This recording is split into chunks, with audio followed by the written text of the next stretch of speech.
JEE mains में past में पूछा हुआ क्वेश्चन है फंक्शंस का। क्या दिया है इसमें, let function such that r minus 2 6 to r be real valued function defined as function x। यानी एक फंक्शन x दिया हुआ है जिसका डोमेन क्या है, रियल वैल्यूड है बट एक्सेप्ट 2 6 को छोड़कर। ठीक है, तो फंक्शन किस तरह का है देखो लिख लेते हैं। फंक्शन x है हमारे पास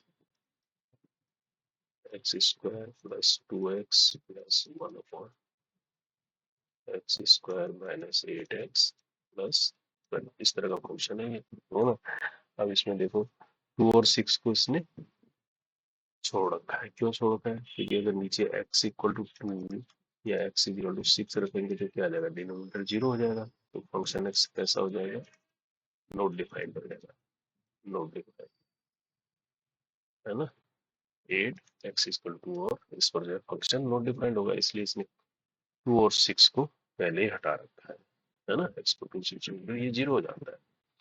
तो अब देखो इसको क्या करना है, इसका रेंज निकालना है। अब दूसरी चीज ये देखो, रेंज निकालने के लिए कि किस तरह का फंक्शन है, न्यूमरेटर में भी क्वाड्रेटिक है, डिनोमिनेटर में क्वाड्रेटिक है। अब जब भी इस तरह की चीज है, न्यूमरेटर में भी क्वाड्रेटिक हो और डिनोमिनेटर में भी क्वाड्रेटिक फंक्शन मिल जाए आपको, या मिल जाए इधर लीनियर डिनोमिनेटर में आपको क्वाड्रेटिक मिल जाए, है ना, और न्यूमरेटर में लीनियर मिल जाए, या हम ये कर सकते हैं कि न्यूमरेटर क्वाड्रेटिक हो और इसका डिनोमिनेटर लीनियर फंक्शन मिल जाए, है ना।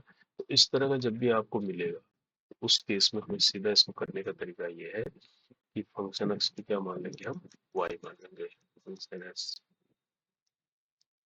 क्या मान सकते हैं कि वाई। तो अब इसको सोल्व करते हैं वाई के लिए। वाई ले लेते हैं x square plus 2x plus 1 upon x square minus 8x plus 12, ऐसा है ना। ये क्रॉस मल्टीप्लाई कर देंगे तो यहाँ क्या आ जाएगा, y x square minus 8y(x) plus 12y इधर आ जाएगा। इसको भी इसी तरफ ले लो, माइनस हो जाएगा ये, minus x square minus 2x minus 1 equal to 0।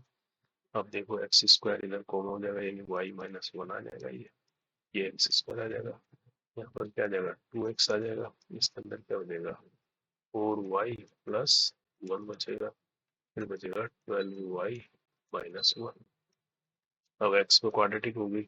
अब इस इक्वेशन को देखो, जब y को हम 1 रखते हैं, x square leading coefficient x square का क्या है, y माइनस 1 है, तो y को अगर 1 रख देते हैं तो देखते हैं इस केस में x क्या आता है, 8y इज इक्वल टू 1 पर x कैसा आता है ये देख लो, है ना।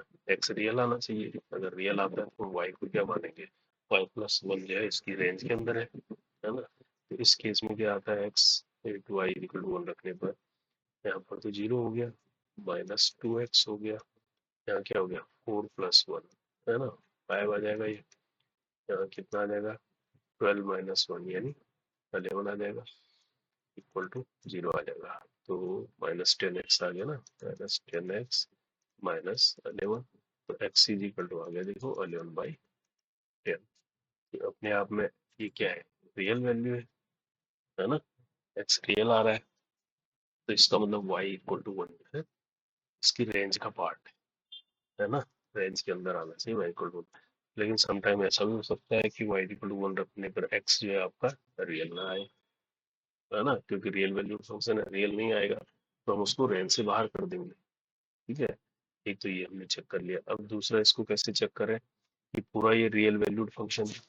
दूसरा इसके लिए क्या होता है, इसका जो डी होता है, डिस्क्रिमिनेंट होता है, वो हमेशा ग्रेटर देन इक्वल टू 0 होना चाहिए। क्योंकि अगर इस तरह का फंक्शन है हमारे पास X square plus B X plus C equal to 0 इसी तरह का है, तो इसका जो डिस्क्रिमिनेंट होता है वो क्या होता है, बी स्क्वायर माइनस 4ac।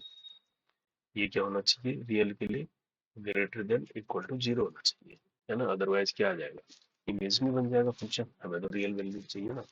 तो अब इस कंडीशन को यहाँ अप्लाई करेंगे, तो यहाँ पर डी बी स्क्वायर क्या हो जाएगा 4, है ना, 4y प्लस 1 का होल स्क्वायर, ये हो जाएगा B square minus 4ac, 4a हो गया y माइनस 1, सी हो गया 12y माइनस 1, ये पूरा ग्रेटर देन इक्वल टू 0 ऐसा है। अब इसको 4 तो कॉमा है, ले लेंगे दोनों साइड और इधर जाके 0 हो जाएगा, बचा खाली ये। इसको स्क्वायर कर लेंगे तो 16y² प्लस 1 का स्क्वायर प्लस 8y आ जाएगा ये, है ना। इसके अंदर देखो क्या मल्टीप्लाई होगा y और इसकी हो जाएगी ना 12y² minus y minus 12y plus 1 ऐसा आ जाएगा ये आ जाएगा। अब इसको और ओपन कर देंगे तो 16y² plus 1 plus 8y minus ले लेंगे minus 12y² plus y plus 12y minus 1 क्या आ जाएगा 1 से 1 कैंसिल हो जाएगा 16 में से 12 गया कितना हो गया 4y²। 8 और 12 20 20 21 हो गया ये plus 21y greater than equal to ऐसा आ गया ये, है ना। अब यहाँ पर क्या कर सकते हैं हम इसको, इसमें से क्या 4y कॉमन ले लो, यहाँ पर क्या बचेगा खाली y बचेगा, है ना। क्या बचेगा 21/4 ग्रेटर देन इक्वल टू 0। अब 4 को इधर खत्म कर दो तो ultimately y equal to y plus 21/4 ऐसा बचा है। तो y के जो क्रिटिकल पॉइंट क्या है, एक तो 0 आ गया, एक y माइनस 21/4 आ रहा है ना। तो अब इसको अगर ऐसे हम नंबर लाइन पे ले आए माइनस इन्फिनिटी से इन्फिनिटी के बीच, तो y क्या आ रहा है -21/4 आ रहा है कहीं, फिर कहीं जाके 0 आ रहा है ना। अब ये क्या होगा ग्रेटर देन इक्वल टू 0, ये पॉजिटिव ये नेगेटिव ये पॉजिटिव, ग्रेटर देन के लिए हम किसको लेंगे प्लस को लेंगे, प्लस एक तो ये माइनस इन्फिनिटी से यहाँ तक, एक 0 से लेकर यहाँ तक है, यही तो है ना। तो हमारे पास क्या बनेगा देखो, तो y जो है किसको बिलोंग कर रहा है यहाँ पर माइनस इन्फिनिटी से लेकर किसको -21/4 ये होगा।